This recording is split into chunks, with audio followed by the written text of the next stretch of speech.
تەوەری یەکەمی بەرنامەکەمان لە هەرێمی کوردستان هەرچۆن لە هەواڵەکانە باسمان لە بەرهەمهێنانی مریشک و هێلکە کرد کە ئێستا ڕێژەیەکی زۆر باش بەرهەمهێنرێت کە ئەتوانن هەناردەی دەرەوەشی بکەن و پێداویستەکانی دەرەوەشی پێداوی بکەن. خاکێکی بە پیتمان هەیە، وڵاتێکی جوانمان هەیە، وڵاتێکمان هەیە کە گونجاوە بۆ بەرهەمهێنانی هەموو بەرهەمێکی کشتتوکاڵی بەڵێ بۆ ئاژەڵداری. جا چەندین کارگەمان هەیە کە لە بوارەکانی ئالەف و پێداویستیەکانی ئاژەڵانە کارەکەن. ئێستا کارگەیەکی تر دامەزراوە، کارگەیەکی تر دروست بووە لە هەرێمی کوردستان و لە شاری ڕانەی خۆشەویست، ئەویش پەیینی کیمیایی کشتتوکاڵیە. زەوی کە کێڵڕێت و کە ئامادە ئەکرێت بۆ ئەوەی چاندنی تیا بکرێت، جا هەر بەروبوومێک بێ پێویستی بە پەیین هەیە. ئەم پەیینانە ئێمە جارانە بووە لە دەرەوەی وڵات ئەم پەیینە کیمیایانە بەهاتاتە ناوخۆ و پاتا تاک و دەست جوتیارەکەکە و ڕەنگە نرخێکی زۆری هەبووە و کولفەیەک و تێچوویەکی زۆری هەبووە تا گەشتە دەستیان. بەڵام خۆشبەختانە لە دوای ئەوەی کە بەڕێز قوبا تاڵەبانی جێگیری سەرۆکی حکوومەتی هەرێمی کوردستان لە چەندین لێدوانیا باسی لەوە کردووە کە پاڵپشت و پشتیوانی و بەرهێنەرەکانە من بۆ ئەوەی بەرهەمهێنانی ناخۆیی زیاد بێ ڕۆتین کەمەکەنەوە. ئەمانە بۆ هۆکارێک بۆ ئەوەی کە سەرمایەدارەکان و ئەو کەسانەی کە لە بواری بازرگانی و لە بواری تجارەتە کارەکەن بیر لە دروستکردنی کارگە و بەرهەمهێنان بکەن. خاڵێکی زۆر گرنگە. بەڵێ کارگەی بەرهەمی جوتیاران و بەرهەمی ناوخۆش. بەڵێ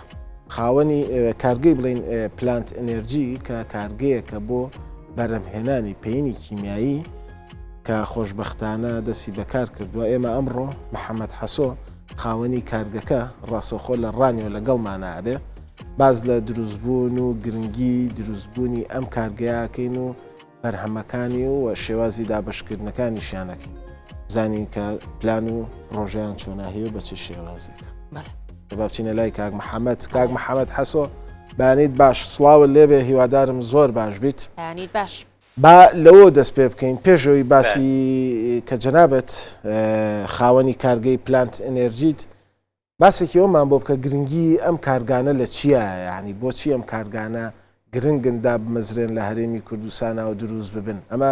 تەنها بۆ بەرهەمهێنانەکە یاخۆ دەستی کار و بۆ لایەنەکانی تری لایەنە ئابوووریەکانی تریش سوودی ئەبێت، هۆکارەکەی وە گرنگیەکانیمان پێ بڵێ. زۆر سپاس. سەرەتا بەخێراتن دەستخۆشیتانە دەکەم کە بۆ بانکێشنامەی لەسەر ئەم کارگەیە زۆر سپاسان دەکەم بۆ ئەم دەرفەتە. دەتوانم بڵێم ساڵی 1990 کە ڕانیە یەک سەردەستی ڕاپەڕینی هەرێمی کوردستان و بگرێت تەواوی ڕزگاری عراق بوو، بۆ زاری دووەمیش هەمان زار هەڕانیە بۆ نمونە سەردەستی ڕاپەڕینی کوردستانە، ڕاپەڕینێکی پیشەسازی کشتتوکاڵی عراقیش دەبێت نەکار بڵێن بۆ نمونە کوردستان. ئەم کارگەیە بۆ پەیینی کیمیاوی و مۆبیلات بەرهەمدێنێ. لە ئێستادا بۆ خەریکی دەستپێکی سەرەتای کارەکانیەتی پلانی زۆر گەورەی هەیە کە تەواوی عراق تەختیە بکە و بۆ دەرەوە شێناردە بکەین. گرنگی پەیینی کشتتوکاڵی لە هەرێمی کوردستان زۆر گرنگە. بەڕاستی تا ئێستا لەسەر ئاستی عراق تەنها یەک جۆر مادەمان هەیە کە پێیڵەن یۆریا وەکو سەماریان سەماری سپی شەکرەکە کە عوامی خۆمان باسی دەکەن کە لە ناوجارەدا بڵێن بڵاوە. تەنها ئەم بەرهەمەمان هەیە، ئەو بەرهەمەش بەرهەمێکی حکومیە، هیچ کەسێک تا ئێستا بۆ کەری تایبەت نەبوو، تەنها حکومەت و کۆمپانیەکانی خۆی بەکارگێنێ. لەسەر ئاستی کارگەکانی کە وەکو پیشەسازی بەرهەمهێنانی پەیینی کیمیاوی لە عراق تا ئێستا بوونی نییە کە بە شێوەیەکی تەکنیکی فەنی یاخود بە شێوەیەکی هونەری و زانستی هاوتای وڵاتان کار بکات. ئەمە یەکەم کارگەیە کە لەسەر ئاستی عراق بەم شێوەیە دەکەوێتە کار کە بە هاوبەشیەوە تا و بەرهێنی خارجی داخڵی ناو کارگەکە بووە لە سەرمایە گوزاریدا و بەرهێنی ئێرانیمان هەیە و بەرهێنی هندیشمان هەیە. دەتوانم بڵێم ئەوە بەرهێنانە تا ئێستا دەورێکی زۆر باشانە سەر ئاستی زۆربەی وڵاتانیش بینیوە نەکرا وڵاتەکانی خۆیان وەکو ئێران و هندستان. وامان کرد ئێمە لە 2010ەوە پەیوەندیەکمان هەبوو لەگەڵیان لە بواری بازرگانیدا، بەڵام دوایی بیرمان کردەوە کە ئێمە بتوانین هەمان بەرهەم لە وڵاتی خۆمان بەرهەمبێنین دوای ڕاوێژێکی زۆر دوای 7 ساڵ ڕاوێژکردن لەگەڵیان قەناعەتمان پێکردن کە بێنێ لە سەرمایه‌گوزاری بکەن. بۆیە من بە شۆڕشێکی زۆر گەورەی دەزانم لەوانەیە زۆر کەس یاخود زۆر لایانی زۆر خەڵک نەزانێ بنیەی ژێرخانی ئابووری ئەم زۆرە پیشە سازیە چەند گرنگە. تەمان ئێمە دوای سەردانیکردنی یا 16 وڵات لە وڵاتانی ئەوروپی و وڵاتانی ئاسیا و وڵاتانی بەشێکی ئەفریقاش هەموو ئەو جەدوای اقتصادیەی دروستکردنی کارگە شێوازی کارکردن شێوازی پەیینی نوێ شێوازی پاراستنی خاک شێوازی پاراستنی ژینگە بەو تەکنیکە تازە سەردەمیانەی کە ڕۆژ بە ڕۆژ ئەبدەیتیان بەرز دەبێتەوە توانیمان لە کۆتاییدا کۆتا ڤێرژنی دروستکردنی پەیینی کیمیاوی بین بۆ هەرێمی کوردستان. باشە باست لە کاک مەحەمەدوە لە بۆ بەرهێنی ئێرانی و هندیمە ئەمانە کرد ئەی سەبارەت بە هەلی کار و دەستی کار لە ناوخۆی کارگەکەتە خۆیدا هەمومانەوە دەزانین لە ماوەکانی ڕابردوودا لێشاوێکی زۆر لە کۆچکردنی گەنجان هەبوو لە بەتایبەتی لە ڕانیەوە بۆ وڵاتانی دەرەوە یەکێک لە پاساوەکانیانەوە بوو کە بەڵێ یەکێک لە پاساوەکانیانەوە بوو کە هەلی کاریان دەست ناکە ئەم کارگەیە جگەلەوەی کە دەبێتە سەرچاوەیەکی جاهات و بەرەو پێشبردننی کەرتی کوشتتوکاڵ تا چەند هەلی کار بۆ گەنجانی ئەو دەڤەرە و یاخودە ئەو سنوورە دەڕەخسێنێت. بەنسبەت هەلی کار سەرەتای دەستپێکی کارگەکە کە لە شەژماژیە کەمە 62 بۆ نمونە هەلی کاری هەیە لە هەموو بوارەکاندا وەکو بواری ئەندازیاری کوشتتوکاڵی بواری ئەندازیاری کیمیایی و بواری دەستی کار وەکو کرێکاریش بەڵام ئەوەی کە گرنگە دەتوانم بەڵام لە بەرنامەی داهاتووماندا پلانمانە ئەنی ئامادەیە کارگەکە بەشێکی زۆری بەڵام لەبەر نەبوونی زەوی تا ئێستا نەمانتوانی و ئامێرەکاندانین یعنی بینامان نەمانتوانیەوە هیچ بکەین بۆ ساڵی شەژماژی داهاتوو دوای شەژماژی یەکەمانی سەرەتای ساڵێک دوای کارکردن ڕێژەی بەرزکردنەوەی دەستی کار دەگات بۆ 300 و نزیکەی 60 تا 70 هەلی کار. جامەکەی ئەگاتە ئەوە پێداویستیەکان کە ئێوە داواتان کردووە حکوومەت هاوکارتانە لە دابینکردنی؟ بەڵێ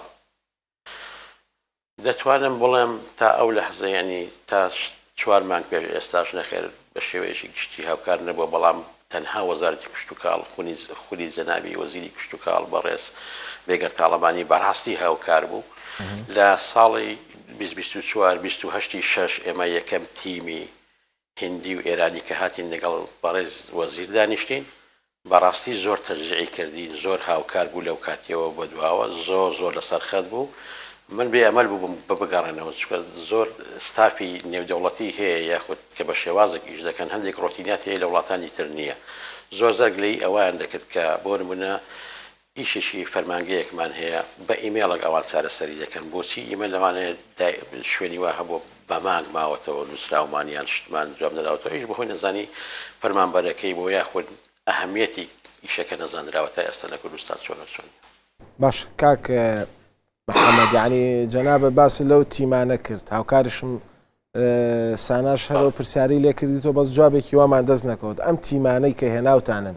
بۆ سەرپەرشتیکردنی کارگەکەیە خۆمان کەسی وا پسپۆرمان نییە لە ناوخۆ یان کارەکانی ئەمان جیاوازتر ینی هۆکاری هێنانی ئەم دوو تیمە لە هندستان و لە ئێرانەوە بۆچی ئەگەڕێتەوە؟ پرسیارێکی جوان بوو ئەو دوو تیمەی کە لە ئێران و لە هێندەوە هاتوون بە تایبەتی هێند سەرپەرشتیاری ئەندازیاری فەنیان ئەندازیاری هوەری بۆ نمونە ئەندازیاری کیمیایی ئەندازیاری تێکەڵکردنی دروستکردنی فۆرمولا ئەو زۆرە پیشسازیە و لە سەرەتاشدا باسم کرد لە عێراقدا بوونی نەبووە تا ئێستا کە لە عێراقدا نەبێت ناتوانین بڵێن لە کوردستانیشەیە بەڵێ ئەوان هاتن سەرپەرشتی تەواوی کارگەکەی دەکەن لە دروستکردنی موادەکان و تاقیگە و تەواوی پێداویستەکەنم بۆ ماوەی مانگێک تا 2 مانگ تا 6 مانگ تاکو خەڵکی خۆمان ڕاهێنانیان پێ دەکەن و فێر دەبن و ئەو زەرەوات دەگەڕن وێستا هات لەو کاتیدا کە قسە لەگەڵ بەڕێزت دەکەم دوو نوێنەرمان ینی دوو ئەندازیاری کیمیایی کوشتتوکاڵی منە وڵاتی هیندستانن لە ڕاهێناندا. بەڵێ کاک مەحەممەد ئەم کارگەیە کە سەرەتا دەست بە کارەکانی دەکات لە توانایداهەیە چەندێک لا پەیینی کیمیایی بەرهەمبێنێت و هەروەها چەندین جۆر پەیینی کیمیایی هەیە لە ئێستادا بەنیاز و بەتەمان چەند جۆر پەیینی کیمیایی بەرهەمبێنن؟ لە ئێستادا بە تایبەتی بۆ ئەم وەرزە تا کۆتایی مانگی 3 پلانمانداناوە نزیکەی 6,800 تن سەماد بەرهەمدێنین لە زۆری سەمادی پاودەر، لە زۆری سەمادی لێکویدیش نزیکەی 150,000 لیتر 150,000 تن تقریبا. ئەو بڕێکی بەڕاستی زۆرە، ینی بەنسبەت ئەو کارگی لە بیداتی کە دەست دەکا بەکار پێش ئامادەکاریان پێشخستنە کاری تەواوی بەشی کارگەکان ئەو بەرنامەمان هەیە. و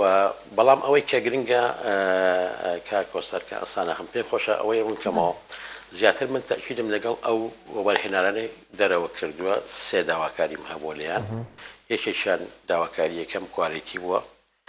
داواکاری دووەمیشم وتومە هەر کوالیتیە، داواکاری سێمیشم وتومە هەر کوالیتیە. زۆر جار ئەو قسەیە لە دانیشتەکانیشدا بە سوعبەت پێم دەڵێنەوە، دەڵێن هەموو جار هەر باسی ئەوەی دەکەی. بەڕاستی پاراستنی خاک زۆر گرنگە لامان، ئەو خاکی کە ئەو سەمادانەی تێدا بەکاردێنین، چکە زۆر سەماد هەیە ئەنی خاکەکە لە ناو دەبات، مشکلی کلۆرمان هەیە، مشکلی خوێمان هەیە، وەکو پاشماوە دەمێنێتەوە احتیمالی هەیە چەند ساڵەگەی مە کشت و کاڵ پێ، بەڵام دواتر ئەو خاکە لە کار دەکەوێت بەهۆی بوونی کۆمەڵێک سەمادی ناتان دروست لە وڵاتەکەیدا. بۆیە ئێمە زۆر لە کوالیتی و لە زۆری سەمادەکانمان کردەوە. کاک محەممەد چوویتە سەر بابەتێکی جوان کە قسەی لەسەر بکەین، ینی بەرەمهێنانی مەوادی کیمیایی. ئەگەر کەسێک شارەزای نەبێت کە باسی کیمیایەکە لە خۆتۆ ترسێکە لا دروستە بێ کاڵی مەوادی کیمیایی یاخود پێینی کیمیایی. جا خۆیڵێ هەر شتێکیش کە زۆر بەکارێ هێنا مەترسی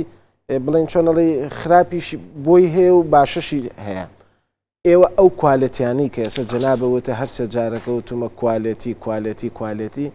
ئەم کوالەتیە کێ بۆی داناون؟ خۆتان ستانداردێکتان هەیە یا خۆ لەگەڵ وەزارەتی کشت و کاڵ یا بەپێی چ ستانداردێکی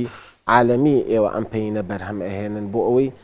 زیان بە زەویەکان نەگەێنن؟ ناوچەی ڕانی و ئیداری ڕاپەڕین دوایی یینە سەر و بابەتانەی تریژ، ینی جگە لە کشت و کاڵ چەندین حەوزی ماسی گەورەشی هەیە، ینی بۆ ئەوانە چیەکەن؟ بۆ حەوزی بازەکان دەتوانم بڵم لە اختصاصی ئێمە دانیە لەو لەحزەی ئێستادا چکات دەکەوێتە حاڵەتی نیوتریشن واتە خۆراک پێدان دەکەوێتەوە زمینی سامانی ئاژەڵی. ئەوەی ئێمە لە بەرهەمهێنانی ڕۆکیدایە زیاتر وەکو تەغذیە و نیوتریشنی نەبات. وازمان لەوە هێنا، وازمان لە ماسیەکە هێنا بینە سەر ئەو کوالێتیە چی ئەم کوالێتیە داناوە، چی ئەم کوالێتی بۆ ئێوە داناوە وا جەنابەت ئەوە تەرکیز لەسەر کوالێتی خۆ زۆریشم پێ خۆشە و جێی دەستخۆشیەکەونە گرنگی بە کوالێتیەکە ئەی بەڕاستی. کوالیتیەکە بۆ خۆی عێراق مواصفاتێکی تایبەت بەخۆی هەیە، ینی ستانداردی عێراقیە، ئێمە لەسەر ستانداردی عێراقی دەڕۆین، بەڵام ئەوەی کە مای دڵخۆشیە ستانداردی عێراقی هەمان ستانداردی ئەوروپیە، یەک یاسایە، واتە لە ئەوروپا بەپێی ئەو یەکەتی ئەوروپا ستانداردێکی تایبەت بەخۆی هەیە لە کوێدا بۆ نمونە زیادکردن و کەمکردنی مادەکان یاخود قەدەغەکردن یان یاخود ئینتاسکردنیان لێەوە قراری لەسەر دەدرێت کە بڕیاردرا لەوێ گۆڕانکاری لە وحدەی قیاسی کرا لە عێراقی شەماشت پێوە پابەندە، دەتوانێت بڵێم مواصفاتی عێراقی هەمان مواصفاتی ئەوروپیە. ئێمە لەسەر ئەو مواصفاتە ئیش دەکەین، ئێمە لەسەر ژینگە ئیش دەکەین، ئێمە پلانمان هەیە کە کاریگەری بۆ سەر ژینگە تا حەدێکی زۆر کەم بێتەوە بەنسبەت خاک، بەنسبەت ئینسان، بەنسبەت مرۆڤ، بەنسبەت خۆراک، چکە بەڕاستی تۆ ئەوەی کە لە ناو ماڵەکەتدا هەیە ڕۆژانە بەکاردێنی وەکو تەماتەیە، خێرە، یعنی پیاز، زۆربەی خواردەمانیەکانی کە فرێشی ئامادەن بەرهەمی ئەو سەمادانەیە کە تۆ دێتە ماڵەکەی تۆ مەفروزە بەردەوامیش بەکاری دێنی. خۆی زۆر زاران ئەمن قسەیەکمان کردو، ینی وتەیەکمان هەیە دەڵێن جوتیارێک کە مادەیەکی خراپ بەکاردێنێ بۆ خۆم ڕێنمایم پێداوە، لەوانەیە بتوانێت تۆ بۆ خۆت ڕۆژانە ناوکەلگەکەی خۆتی، من کە دێم سەردان دەکەم 1 زاردەی خۆم، لەوانەیە و کاریگەری بۆ من نەبێ، بەڵام تۆ ڕۆژانە بە خۆت مناڵەکانتەوە لە ناوی لای خواردن دەخۆی لەو بەرهەمەی کاریگەری بۆ تۆ زیاترەوەکو لێ من، یعنی دەبێت بۆ خۆت احتیفازی پێ بکەی پێش ئەوەی کە ئەو زۆرە سەماد و دەرمان و مۆبیلانە بەکاردێنی، دەبێت حسابی خۆت بکەی، مناڵەکانی خۆت بکەی. احتیمالی هەیە وەکو پاسم کرد بەڕێزت هەمومان لە کەلگەیەکی کشت و کاڵی بۆ نمونە خیار یان بەیتێکی پلاستیکی خیار کە ئێمە بەکاری دێنی، لەوانەیە 1 زار خیاری ئەو شخصی بگاتە لای ئێمە، چونکە خیاری هیچ لە بازاڕدا هەیە، بەڵام ئەو خێزانە بەردەوام لە ناوبەیتەکاندا بەردەوام خیار دەخۆننی بەکاری دێنن کەواتە کاریگەری بۆ ئەوان زیاترەوەخو لە خەڵکیکە بۆیە زۆزانە ئەو ڕێنمایانە بۆ شێوازانەش بە خەڵک دەدەین ئێمە دەبێت پارێزگاری لە بەرهەمی ناوخۆ بکەین ئێمە دەبێت پارێزگاری لێ ڕێژەی ستانداردی متراکیماتی سەماد و کیمیای بکەینە ناو بەرهەمەکانماندا و مەفروزیشە بە ئەرکەوە ینی بە وازیبی خۆمانی بزانین چۆ ئێمە دەبینە سەرچاوەیەک بۆ دابەشکاری ئەو سەمادە بڵاوکردنەوەی سەماد کەواتە لە ئەسلی مەسەلەکەی ئێمە دەبێت زیاتر پابند بین. باشە کاک محەممەد ئەمە وەکو کوالیتی ئەو پێینە کیمیایی کە دەدرێت بە جوتیاران و هاوڵاتیان و بەسەر تەواوی هەرێمی کوردستان و عێراقدا دابەش دەکرێت. ئەی سەبارەت بە خودی کارگەکە خۆی تا چەند مەرجەکانی سەلامەتی و پاک و خاوێنی بۆ ژینگە و مەرجەکانی سەلامەتی بۆ خودی کارمەندانی کارگەکە و هەروەها بۆ ئەوانەی کە کار دەکەن لەم کارگەیە هەم لە ڕووی ئامێرەکانەوە هەم مەرجەکانی سەلامەتی تا چەند ئەم بابەتانە پارێزاوەکو دوا پرسیار و بە کورتی وەڵامان بیتەوە سپاس دەکەین. دەست خۆش بە پرسیارێکی ڕێکپێک بوو ئێمە لە مەرجەکانی سەلامەتی تەواو پابندین بە دروستکردنی کارگە بە شێوەیەکی ستاندارد چ مەرج و ڕێنماییش پێویستە بیکەین تا یەک شتوەکو دڵنیایی دێهێنمەوە ئێمە سێپتیکمان هەبوو سێپتیک بۆ ئەو پاشماوانەیە کە دەچێتە ناو حوزی سێپتیک بۆ ئەوەی نەچێتە ناو خاک بە شێوازێک پێشتر خۆمان دروستمان کردبوو لەسەر ئەساسی بۆ نمونە ڕێنماییەکانی ژینگە ئێمە دروستمان کردبوو ئەو تیمە کە هاتن بیدایەتی کە سەیرا بکەن ئەوە نابێت کارەسات ئەنجام دەدا دەبێت ئەڵی وەشن ئەنێ سەرانسەرمانی کارەکەمان تێکداوە مەسلەفێکی زۆریشمان لێ کردبوو لەسەر بەرنامەی وان دامانناوە دواتر دامان بەدەستەی ژینگە بەو شێوازەی دەتوانن بۆ کارگەکانی کیمیایی پاشماوەکان بەو شێوەی ناودەستن و بۆ تەریقەیە دەبێت بەڵێ ئێمە هەموو شتەکانمان سەلامەتیمانداناوە 100% ئەتیبازمان کردو لەسەر ژیانی کارمەندانمان ژیانی خۆمان زۆر پێکتر لە بەرهەماڵە. دەستخۆش بۆ جەنابتان کاک محەممەد حەسۆ بە هیواین کە ئەگەر چاوپێکەوتنی ئایندەمان کرد باز لەوە بکەی کە هەلی کار و دەستی کار گەشت بێتە ئەو ژماری کە باسمان کرد کە سەر و 350 بێت و کارگەکە فراوانتر بێت و خزمەتی زیاتری کوردستان و نیشتیمانەکەمان بکەن. سپاس بۆ محەممەد حەسۆ خاوەنی کارگەی پلانت ئەنێرجی کە ڕاستەخۆ لە ڕانیۆ لەگەڵمانە بوویت.